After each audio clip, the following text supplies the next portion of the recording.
स्वामी प्रसाद महाराज ने जो बात कही है कि बद्रीनाथ जो मंदिर है वो बौद्धों का मंदिर है।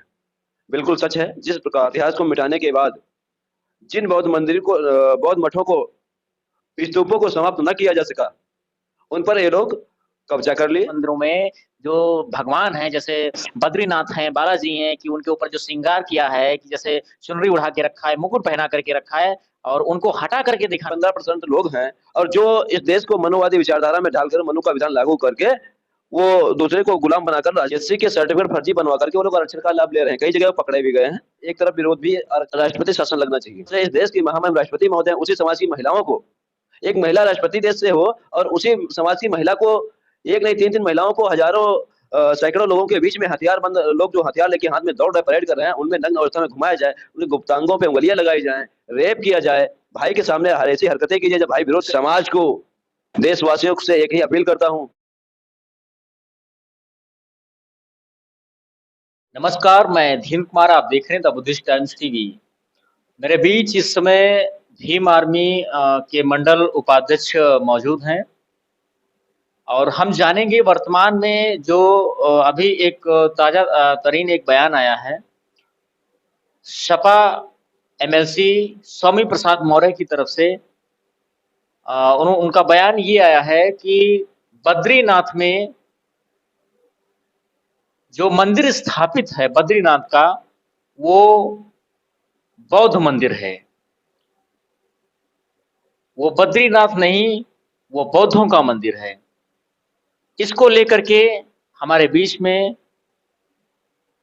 अजीत भारती जी हैं, तो हम जानेंगे कि वो अपनी बात रखें, इस पर क्या कहेंगे। सबसे पहले सभी दर्शकों का बहुत बहुत धन्यवाद, आपका धन्यवाद। स्वामी प्रसाद महाराज ने जो बात कही है कि बद्रीनाथ जो मंदिर है वो बौद्धों का मंदिर है, बिल्कुल सच है। जिस प्रकार से जब सम्राट अशोक जी ने 84,000 बौद्ध स्तूपों का भारत में निर्माण करवाया और उनपे जो है दीप प्रज्वलित किए गए, दीप जलाए गए। फिर जब यहाँ से शासन जो पुष्पमत शुंग का आया, उस समय बौद्ध इतिहास को दफन किया गया, इतिहास को मिटाया गया। इतिहास को मिटाने के बाद जिन बौद्ध मंदिर को, बौद्ध मठों को, स्तूपों को समाप्त न किया जा सका, उन पर ये लोग कब्जा कर लिए। यदि इस बात से किसी को परहेज होता है कि वो हिंदू मंदिर है, तो एक काम करें, उसके मूर्ति के जितने भी श्रृंगार और पटार कर रखे हैं उनको समाप्त कर दें, हटा दें। मीडिया को वो वहां पे बुलाएं। बहुजन मीडिया होगी, मिनिस्ट्री मीडिया भी होगी। आप काफी बड़ी चीज बोल रहे हैं कि जो हिंदू मंदिरों में जो भगवान हैं, जैसे बद्रीनाथ हैं, बालाजी हैं, कि उनके ऊपर जो श्रृंगार किया है, कि जैसे चुनरी उड़ा के रखा है, मुकुट पहना करके रखा है, और उनको हटा करके दिखाना, ये सिखों के लिए अलग बना था, मुस्लिम के लिए अलग बना था। सूर्य, हवा एक है, सूर्य एक है, चंद्रमा एक है, पानी एक जैसा सबके पीने के लिए है। फिर ये अलग क्यों नहीं है? बताए तो। इसके लिए किसी धर्म के ठेकेदार के पास या धार्मिक जो उपासक हैं, कर्मकांडी लोग हैं, तथाकथ पूजा करने वाले लोग, ये बताएं। आप क्या मानते हैं, हिंदू एक धर्म है या सिर्फ शब्द है? मेरा मानना है हिंदू धर्म है तो सनातन क्या है, ये उन लोगों से सवाल है मेरा। यदि हिंदू धर्म है तो सनातन क्या है, ये तो बता दें। फिर सनातन धर्म की जय क्यों बोलते हैं? मोदी सरकार, आपको ज्ञात होना चाहिए कि बीजेपी सरकार जो है भारत को हिंदू राष्ट्र बनाने पे तुली हुई है। क्या लोकतांत्रिक देश में हिंदू राष्ट्र की नींव रखना ये संविधान का सम्मान है या उल्लंघन?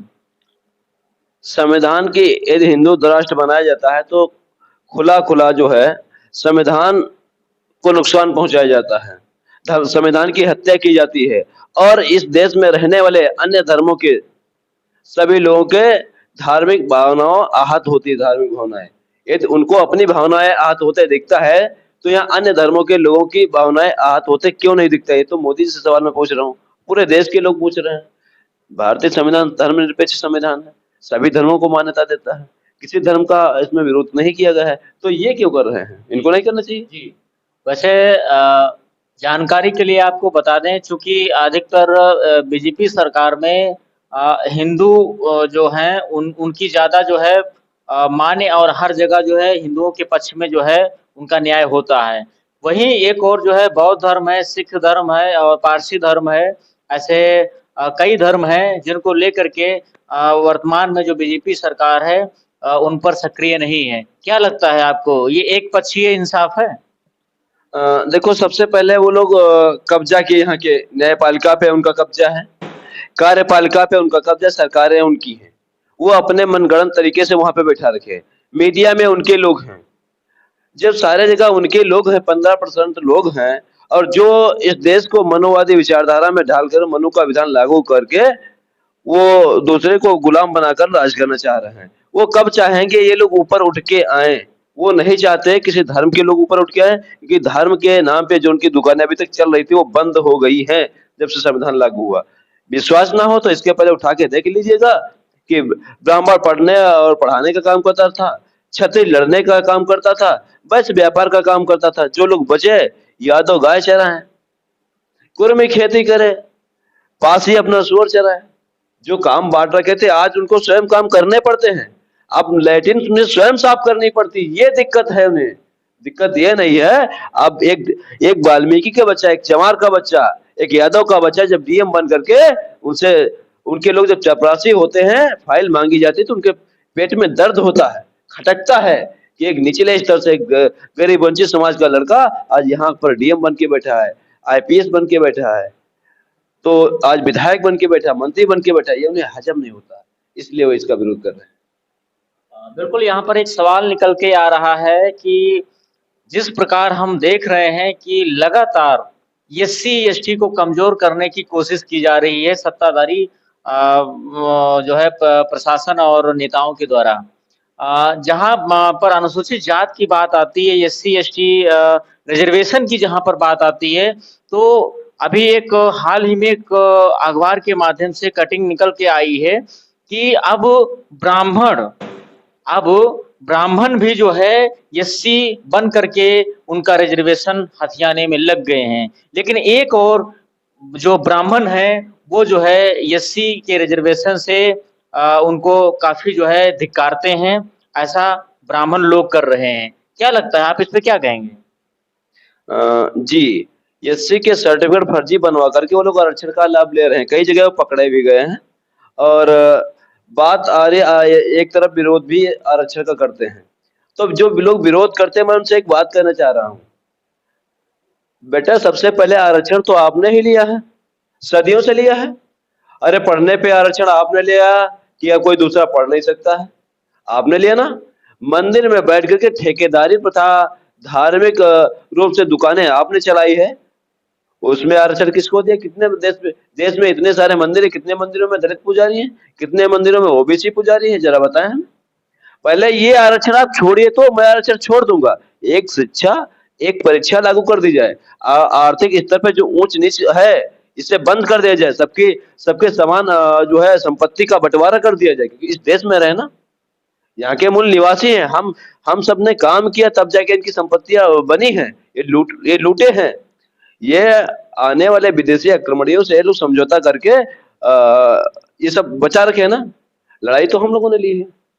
जी बिल्कुल, जिस प्रकार बहुजन समाज जो है वर्तमान समय में जो है आज भी प्रताड़ित किया जा रहा है, दलितों पर अत्याचार हो रहा है, बहु बेटियों के साथ में दरिंदगी हो रही है, रेप हो रहे हैं, बलात्कार हो रहे हैं। लेकिन एक और जो है ये मनुवादी लोग जो है अपनी हरकतों से बाज नहीं आ रहे हैं। जिस ओर हम हाल ही में देखते आ रहे हैं, जैसे मणिपुर की घटना हो गई, मध्य प्रदेश की घटना हो गई, आपके जो है बागेश्वर धाम के सटे जिला जो है छतरपुर से घटना हो गई। ऐसे अनेक जो है राज्यों से और जिलों से लगातार हमारे पास खबरें आ रही हैं। तो इन घटनाओं को देखते हुए क्या जो है ये जो मोदी सरकार है, इस पर अभी तक अंकुश क्यों नहीं लगा पा रही है? देखो, राष्ट्रपति शासन लगना चाहिए।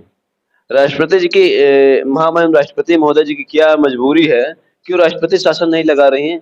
मैं इस पे क्या बोलूं। अब जिस प्रकार से आदिवासी समाज से महामहिम राष्ट्रपति महोदया जी हैं, और उसी समाज से और जातियों में तोड़ना नहीं चाह रहा हूँ। मैं तो संविधान में आस्था रखता हूँ, फिर भी जिस समाज से इस देश की महामहिम राष्ट्रपति महोदय उसी समाज की महिलाओं को, एक महिला राष्ट्रपति देश से हो और उसी समाज की महिला को, एक नहीं 3-3 महिलाओं को हजारों सैकड़ों लोगों के बीच में हथियारबंद लोग जो हथियार लेके हाथ में दौड़ रहे, परेड कर रहे हैं, उनमें नग्न अवस्था में घुमाया जाए, उनके गुप्तांगों पे उंगलियां लगाई जाएं, रेप किया जाए, भाई के सामने ऐसी हरकतें की जाए, जब भाई विरोध करे उसे मार दिया जाए, तो इससे बड़ा क्या हो सकता है। और मणिपुर में कितना बड़ा नरसंहार हुआ, 3-3 हजार लोगों के घर जलाए गए, कितने चर्च जलाए गए हैं। अब इसके लिए कुछ बयान नहीं, पूरा देश चल रहा है। ऐसे में महामहिम राष्ट्रपति महोदय से मैं एक ही बात कहूंगा कि देश में राष्ट्रपति शासन लागू किया जाए। नरेंद्र मोदी जी सरकार संभालने में असक्षम है। जितने प्रदेशों में बीजेपी की सरकार है, चाहे वो उत्तर प्रदेश हो, चाहे आंध्र प्रदेश हो, चाहे वो मणिपुर हो, हर जगह देख रहे हैं कैसे घटनाएं बढ़ रही हैं। उत्तर प्रदेश की बात की जाए तो आप सीतापुर में भी देखा है, एक दलित लड़का कॉलेज में बाबा साहब की टी शर्ट पहनकर जाता है, उसे मार ऐसे किस तरीके से मारा पीटा जाता है। और अब बयां करने के लिए कुछ नहीं है। रामकोट में एक दलित समाज की लड़की के साथ में संवर समाज के ब्राह्मण लोग अश्लील हरकतें किए, रेप किए, वो 5 लोग थे, उन पे मुकदमा ना लिखने के बजाय मुकदमा एससी समाज के लोगों पे लिखा जाता है। बहुत कुछ प्रयास करने के बाद उन्हें गिरफ्तार किया जाता है। तो ऐसे कैसे नहीं मिलेगा? लाइन ऑर्डर तो बिल्कुल है ही नहीं। यहाँ की बात छोड़ दो, उत्तर प्रदेश के कई सारे जिले ऐसे हैं। अभी आपने उन्नाव भी देखा होगा, गया तो नहीं है। उन्नाव के इनके खुद के विधायक कुलदीप सेंगर को देखा होगा आपने, ब्रजभूषण शरण सिंह को देखा होगा आपने। क्या कहें, जब सत्ता रक्षक ही भक्षक, जब सत्ताधारी लोग ही जिनसे लोग उम्मीद करते हैं ये हमें न्याय बनाए मिला दिलाएंगे कानून बना करके, वो जब न्याय नहीं दिला पा रहे तो उन्हें सीट छोड़ देनी चाहिए। नहीं दे पा सीट छोड़ रहे तो राष्ट्रपति महोदय को स्वतः छुड़वा देनी चाहिए, राष्ट्रपति शासन लगा कर। मैं ये मांग करता हूँ राष्ट्रपति शासन लागू किया जाए और उन्हें सत्ता से बाहर किया जाए। तानाशाही से नहीं चलेगी, क्योंकि हर व्यक्ति को यह अधिकार है संविधान में कि उसे न्याय दिलाया जाए, उसे सुरक्षा दिलाई जाए। ये सुरक्षा नहीं दिलाई जा रही तो हमें लगता है ये कहीं ना कहीं से एक पक्षवाद हो रहा है, एक धर्मवाद और जातिवाद हो रहा है। और नरेंद्र मोदी जी जो है सत्ता में आते आते आप देख रहे हैं किस प्रकार से बड़ी बड़ी नौकरियों में सीधे लोग बिठाए जा रहे हैं। तो वहां तो योग्यता को कोई मतलब ही नहीं। उसमें जो एक बात कही गई है, मैं रामचरितमानस की ओर ले जाऊंगा। अब किसी को बुरा लगे भले लगे, लेकिन लिखा है तो मैं सही बता सकता हूँ वो भी कि पूजहि विप्र सकल गुणहीना, शूद्रन गुण गण ज्ञान प्रवीणा। मतलब जो है, जब अशिक्षित लोगों को सीधे बैठाया जा रहा है और शिक्षित लोगों के लिए पेपर लीक कराया जा रहा है। यदि आईएएस का पे निकालते हैं, मेंस निकालते हैं तो इंटरव्यू से बाहर किया जा रहा है। तो मैं तो यही कहूंगा कि सीधे वहां पे जो जाति धर्म और नातेदार रिश्तेदार बिरादरी देखकर सीधे भरा जा रहा है। नहीं भरा जा रहा तो बताएं, इनके लोग इतने लोग सत्ता में सरकारी नौकरियों में कैसे पहुंचे, इनके लोग न्यायालय में इतने लोग कैसे पहुंचे, बताएं। तो जब आरक्षण, हमको तो आरक्षण के साथ भागीदारी क्यों नहीं मिली अभी तक, ये सवाल है उनसे। जो लोग आरक्षण को ही कोस रहे हैं, आरक्षण तो दिया ही नहीं जा रहा है। क्या बाबा साहब आरक्षण के बदल पर क्या गए? क्या गुरु रविदास जी को आरक्षण मिला? क्या उधम सिंह को आरक्षण मिला? नहीं मिला ना। तो आरक्षण का सिर्फ नाम है। यहाँ तो सदियों से शोषण होता आया है। ये लोग शोषणकारी लोग हैं, इनका सिर्फ समाज में जो गलत प्रदर्शित गलत दिखाना है। ये जो गलत करें वो सब सही है, और जब कोई अपने हक की आवाज उठाए उसे गलत साबित कर दिया जाता है। गुरु रविदास जी का इतना पुराना 600 वर्ष पुराना रविदास मंदिर दिल्ली के तुगलकाबाद में तोड़ दिया गया। जब आंदोलन किया गया तो उग्र बताते हैं। अरे भाई, सबूत तो कुछ होने चाहिए, कोई सबूत नहीं है। नरेंद्र मोदी जी जो गुजरात का एक कांड हुआ था, आपने भी सुना होगा, जिसमें महिलाओं के पेट से बच्चे गिरवा लिए गए थे, गिराए गए थे ना। वो कौन सा कांड था मुझे ध्यान नहीं आ रहा। फिलहाल जो चर्चित था, जिस महिलाओं के पेट से बच्चे गिरवाए गए थे, वो गोधरा कांड।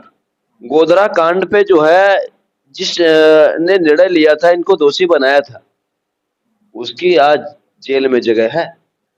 उनकी पत्नी महोदया गुहार कर रही है कि हमारे पति को आखिर ऐसा कौन सा दोष हो गया कि उन्हें अभी भी जेल में बंद किया गया। उन्हें सही सुविधाएं नहीं प्रोवाइड की जा रही हैं, खाना सही नहीं मिल रहा है, उनको प्रताड़ित किया जा रहा है, यह क्या है? क्योंकि उनके खिलाफ उन्होंने आवाज उठाई थी, वो न्यायिक पद पे होकर न्याय की आवाज को उठाए थे। ये दोष गलत है, मैं चाहता हूँ इस पे यदि होता है तो ये बहुत उल्लंघन है। और सत्ता आती है और जाती रहती है, अहंकार में मत डूबें। यदि अंग्रेज चले गए यहाँ से तो नरेंद्र मोदी जी के यहाँ है, कांग्रेस चली गई तो नरेंद्र मोदी जी के यहाँ है। आर्मी की तरफ से क्या संदेश है? भीम आर्मी की तरफ से संदेश ये है, मैं पूरे देश के युवाओं को, पूरे समाज को, देशवासियों से एक ही अपील करता हूँ, जितने दर्शक हैं, कि ऐसे शासक को हटा दीजिए जिस सीट से, जो इसके बेटी ना हो, जिसके पत्नी ना हो, वो माँ और बहन का, परिवार का कष्ट क्या जाने कि इसके साथ में क्या होता है। आज इनकी बेटी होती तो घर में कहती, पापा जी आज इस लड़की के साथ में गलत हुआ, इस महिला के साथ में गलत हुआ, कल मेरे साथ भी हो सकता है। आज लोग घर से बेटियां बाहर भेजने के लिए तैयार नहीं हैं। तो यदि आप चाहते हैं हमारे बेटे सुरक्षित रहें, हम सुरक्षित रहें, हमारी बहनें सुरक्षित रहें, तो बीजेपी सरकार को 2024 में आने वाले समय में हटा दीजिए और उसको जिताइए जो आपकी सुरक्षा दे सके, जो आपको शिक्षा दे सके, जो आपको रोजगार दे सके। ऐसी सरकार को लाना आपकी प्राथमिकता है। और चंद्रशेखर भाई के आप लोग हाथों को मजबूत करें, जो आपके संसद और विधानसभा में तो नहीं है, लेकिन रोड पर बखूबी मजबूती के साथ में आवाज उठाते हैं। यदि आप लोग जिता करके संसद में हमारी पार्टी के लोगों को भेजते हैं तो बखूबी ये आवाजें उठाई जाएंगी और आप सबको न्याय दिलाया जाएगा। ऐसा नहीं होगा कि सदन में आवाज न सुनी जाए। बैठे रहे हम। ऐसी खबरों से जुड़े रहने के लिए द बुद्धिस्ट टाइम्स टीवी की इस मुहिम को मजबूत बनाइए, सपोर्ट करिए और शेयर करिए। देखते रहिए द बुद्धिस्ट टाइम्स टीवी। धन्यवाद।